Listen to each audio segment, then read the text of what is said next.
balitang entertainment. Eto na nga mga kapatid, pinalakpakan ng naging sampala ng mga karakter nina Dimples Romana at Andrea Brillante sa High Street. Nako baby, sa tindi ng eksena. Si Andrea na overwhelm. Ang sabi niya, first time niya itong makasampal. First time niyang makasampal ng isang batikang aktres. Anya, nakabawi na raw siya sa mga sampal scene niya kasama naman si Dimples sa Kadenang Ginto. May ganun nakabawi. Si Dimples naman, feeling proud sa kanyang marga. Pag-amin ni Mama Dimps, kahit masakit, pero memorable naman at napakaganda ng naging eksena. Subaybayan po ang huling 2 linggo ng High Street para sa iba pang maiinit na tagpupuyan mga kapatid. Lunes hanggang Biyernes alas 9:30 dito sa TV5.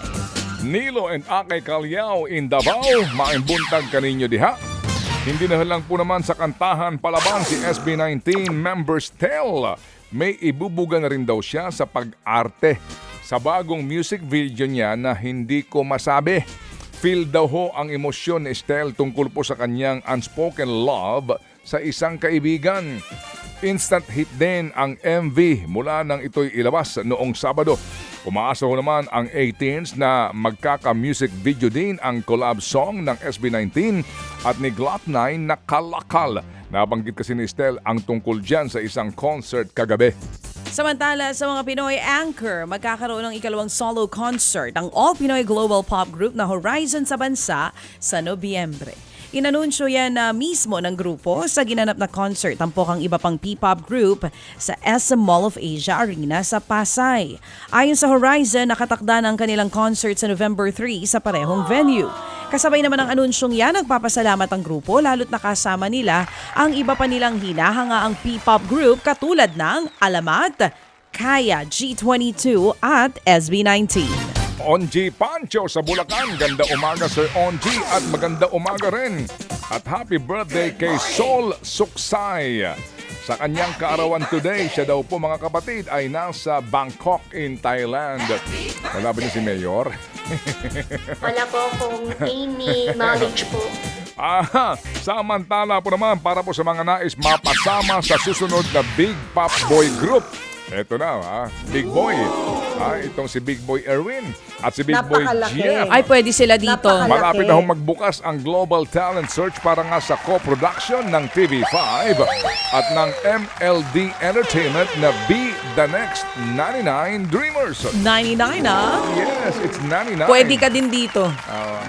Boy group eh. Ano ba dapat? 99? Kung anong gusto mo, baby. Ganun yan. It's 99. 99? Yes. So, Parang, yung sa atin, 92? hindi, 92.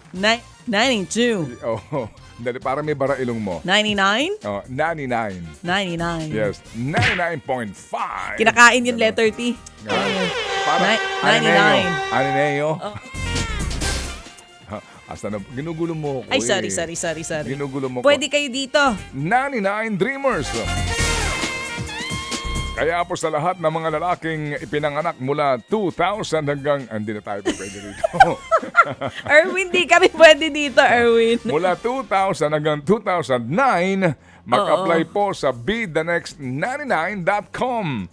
At kahit po hindi Pilipino, basta po may passion at talent for pop, pwede po rito.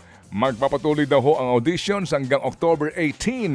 Abangan pa ang ilang detalye sa inabangan pong Idol Survival Project na ito na ipalalabas sa susunod na taon sa Kapatid Network. Uy. Baka pwede magkaroon dito ng senior edition. Oo. O kaya Opo, 99 Dreamers, pero yung edad yung malapit din sa 99. Baka pwedeng 100 Dreamers po. Gusto ko happy ka. Alam ko na kasi kung sino unang ino-nominate mo, mo. baby girl. Ay, Grabe. sorry. Alam ko na kung sinong unang sasabihin mo kasali dyan Kaya mo eh. nunukin yung mikropono Ay, ganun talaga. O, ito na. Grabe yung tawa mo. Kasi ikaw eh. Kung tumawa ka Sabi mo, talagang hagalpak. from 99, 100 Dreamers. Oo. Anong edad? Ha? 100? 100 Dreamers. Yung mga gusto umabot ng 100. Uy, lahat naman Oo, tayo diba? dyan. Kasi ako, wala tayong ambisyon doon. Ayaw mo? Oo naman. Oo naman. Ikaw ba, anong gusto mo? Siyempre gusto ko.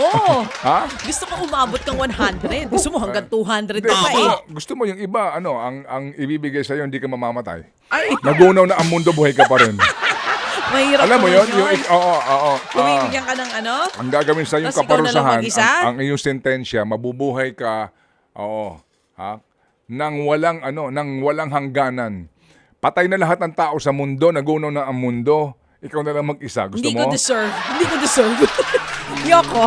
Yung mga corrupt na lang. Hindi ako. Wag ikaw ako. na? Gusto mo? Oo. Okay. Ito na. Mabuhay ka Punta tayo hanggang dito. gusto mo. Oo. Die with a smile. Ito mga kapatid. Itinanggi ng Ben and Ben na sila ang dahilan kung bakit hindi nga nakapag-perform o nakapagtanghalang artist na si Diwata sa isang event sa FEU noong Sabado. Diwata artist ba yan? O yan yung Singer. yan yung yung sumikat doon sa vlog? Hindi, iba yon. Iba to. Ibang diwata yun. Sorry. Duruhin mo lang. Iba yun. Nahihello Diwata ako na- vlogger yun. Nalilito Oo. ako sa iyo eh. Sa kanilang post, nabanggit nga sa banda ng banda na may delay sa event. Pero prioridad nila na masunod ang planong schedule habang tinitiyak na magkakaroon ng performance ang lahat. Kahit nga raw sila, nalungkot nang malamang hindi magkakaroon ng performance si Diwata sa kabila ng kanilang pakiusap sa organizers. Sa huli, ang sabi ng Ben and Ben, hindi nila hahayaan ang ganitong issue. Dapat may mapanagot. Sa post naman ni Diwata, idiniin niyang ang organizer ang may responsibilidad sa nangyari. No comment naman ng organizers ng nangyaring event dyan po sa FEU Diliman. Ayun. Ted Filon at DJ Chacha. Ngayon, nasa Radyo 5, 92.3 News FM. Monday to Friday, 6 to 10 a.m.